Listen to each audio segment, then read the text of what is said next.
living life without you. I gotta tell you, it's better than I ever thought it could be. I could say I miss you, but that would be untrue. I know I'm being kinda mean, but I learned all that from you. Don't wanna go back and forth. Tayong dalawa lang. Wait, so, kakain tayo? Na, tayong dalawa lang? Oh, parang first date. Date? Wait, date? Wait, date to? Ate, order na ako ng dalawang special siopaw, dalawang special mami. Sabahan mo na rin ang dalawang ice cold ko. Wala. Ayan. Ninette? Ninette? Eh, huwag na ito parang dito. Sabihin lang natin date na tayo. Okay.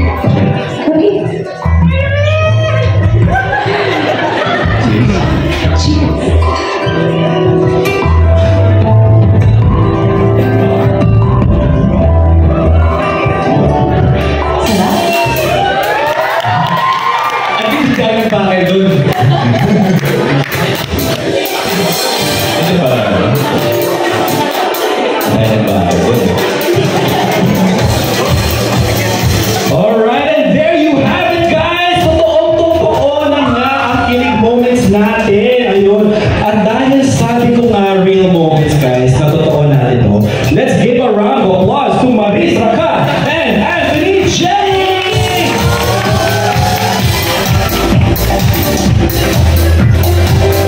I think we can go louder than that. Let's give them a round of applause, guys! Kasi grabe naman yung pampakilig ninyo. Grabe, guys. Magaling rin na. Ay, salamat. Salamat. You know what? I tried my best. It was good. Thank you so much. Well, you know what? Welcome, Maris and Anthony, to our Food Marks launch today. Ayun. So, iba talaga, guys, na nandito kayo kasi sobrang kilig ng mga fans. Thank you guys. Thank you for having us. Thank you. At syempre, iba din talaga ang kilig moments natin kapag first date, no? Yes, oo naman. Hindi talaga. Oh, yes. Sa and by love. So tell us, sa tingin ninyo, what makes the moments like the first date super special? Oh.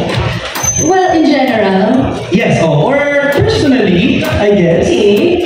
Well, sa akin, special siya yung mga first dates kasi matagal mo siyang inaasam-asam. Diba? Like, diba, first stage is the attraction, gusto mo siyang makausap, but maraming tao, but like, pag mag-date pa kayo. Ano yung feeling?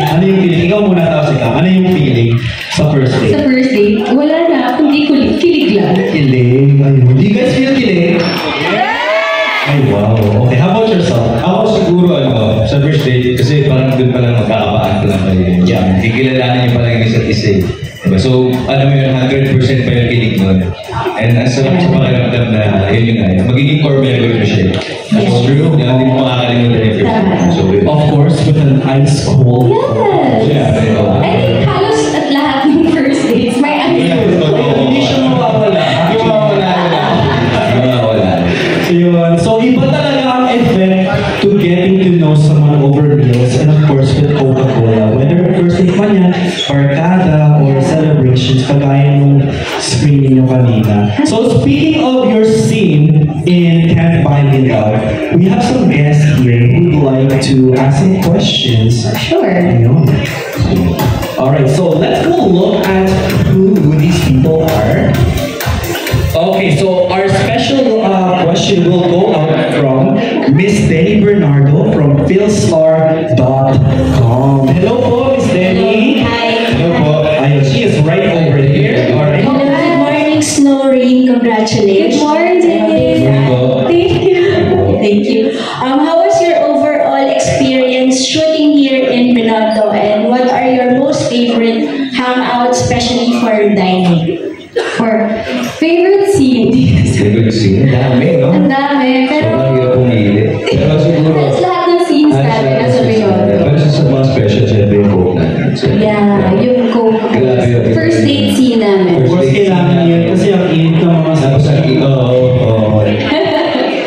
special sa akin. Yeah, first date namin.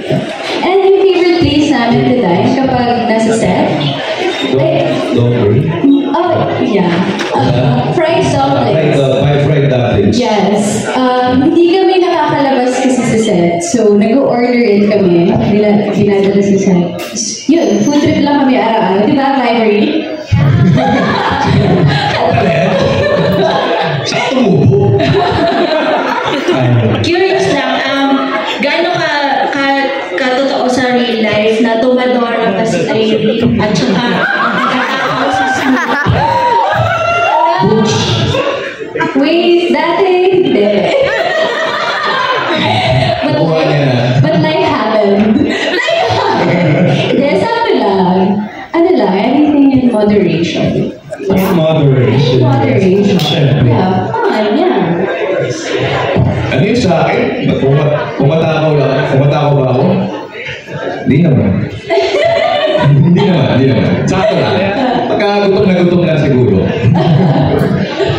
Thank you so much, Miss Betty Bernardo. So yung second question natin, guys, will come from Miss Abby Piras from Another Magazine. Sorry, hi. From Wonder page. Oh, Wonder Magazine. I apologize. Hi, we just wanted to know can you tell us about or share the experience when you guys shot the first date scene, but this time with all?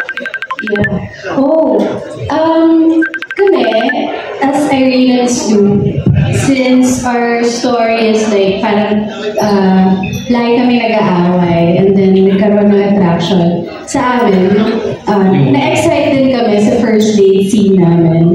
And mas lalo kami na-excite na it's with Coca-Cola. So, ayun, when we got to the set, daming pagkain. Sabi namin, tapusin na natin ito para kainin natin ito. Yeah. But yeah, actually, yung experience namin doon, it was first scene in the morning. Tapos gutom kami. And then, syempre, kailangan namin gawin new scenes and all. Pero nakatingin lang talaga. So, ang init kasi nakatingin lang sa Coke. Yung nainom na ako.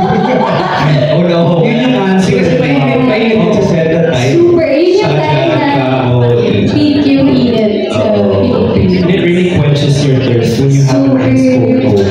Yeah, especially pag nakaupo lang siya dyan with yung lamig. Tapos lumamawis na.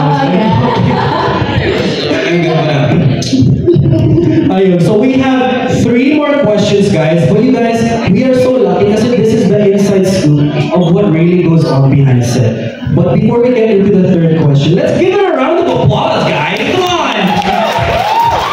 Ayun, perfect. Yes, so our next question will come from Mr. Angelo Sanchez from Manila Bulletin. Hi! Hello, Good morning. My question is, with the Coca-Cola food marks here in Binondo, what are the specific dish you want to try? What we want to try, we've tried almost everything. Oo, halos lahat. Kasi namin dito. Yes. Pero yung tumatak sa akin yung fried dumplings, and fried siopaw. Siopaw, tsaka yung hopia. Of course, yung hopia din. Yes. Alright, thank you very much for that question. I also like that, yung siopaw tsaka yung fried Fried dumplings. dumplings. Yun talaga yung pinupuntahan ko. Yeah, pagdating ka dito, nagpa-order na ako. Ay, wow! So there's backstage, yun know. Alright, so next question, guys, will come from April Salazar from Manila Bulletin. Hi. Aside from siopaw and siomai, what are your favorite food to pair with Coke? Ako, ito, sa'yo. Ako, inihaw, street food. Yes. Liempo. Ako Yeah, liempo. wow. Chicken wings. Ayun. And steak. Steak? Oh, ayun, okay. Yeah, man, yung si Irene, steak tsaka ako. Alright, thank you very much. And we have one last question for you guys for this from our very special guest. And it's coming from Nico Garcia from Philstar. Hi, hello. Hi. Ano po? So, Marisa and Anthony, if you're gonna plan a food trip with your friends or maybe even your fans, where would it be and why? Lalayo po ba tayo? Siyempre dito na sa Binondo. And I have friends from Davao na pumunta dito. Dinadala ko sila sa Binondo. Or minsan galing na sila sa Binondo, pumunta sa bahay ko. Ang dami kasing places dito na pwedeng kainan. Actually, Binondo talaga puntahan ng mga tao para mag-food trip. Dito rin ako food crawl sa Binondo. So, yeah. Pero ako, dahil sabi niya ng Binondo, ako sa bahay ng mama ko. Masarap pagluto mama ko, libre lang. So, yeah. That's true. And maraming dito, maraming food marts. Yeah. So easy to spot na yung mga restaurants with ice cream. It's honestly so good that we have this, we can access this. Kasi ang dami sa atin na gusto talaga mag-try ng mga bagong food. But sometimes we're not aware na nandiyan pala siya. Yeah, and it's easy to spot. Kasi may logo. So punta ka na. It makes it easier. Yeah. Alright guys, so I have one last question for you guys. And that is coming from me. Andito ako review. So okay.